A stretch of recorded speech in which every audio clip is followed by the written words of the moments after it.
In other words, the Church acknowledges science as the higher authority.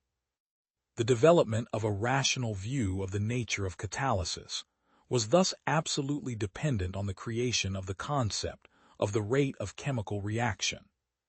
The individual organs follow the same pattern as the whole organism, i.e., they have their period of growth, of stationary, maximum activity, and then of aging decline.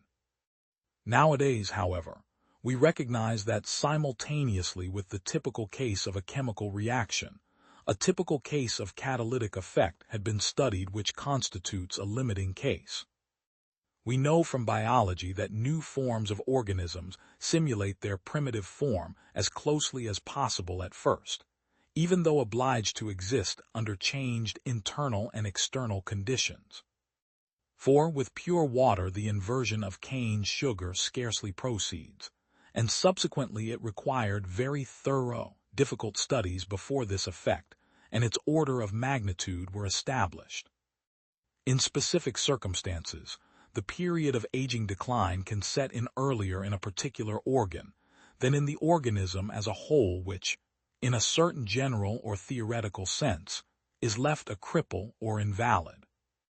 It has pleased no less than surprised me that, of the many studies whereby I have sought to extend the field of general chemistry, the highest scientific distinction that there is today has been awarded for those on catalysis. The well-known fact that the form of a specific substance, e.g. water, and hence its properties can alter without a change in composition, was disposed of by the formal view that a physical, not a chemical, process was involved.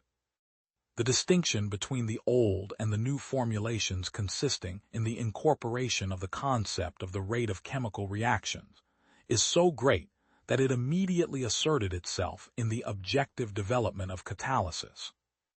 The worst manifestations of exhaustion were successfully cured by a long period of rest, but it was immediately apparent to me that I had lost once, and for all my former capacity for carrying out experimental work, until physically tired.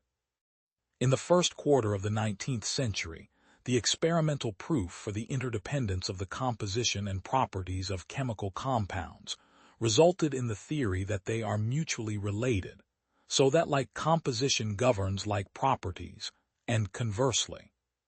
Science is one land, having the ability to accommodate even more people as more residents gather in it. It is a treasure that is the greater the more it is shared.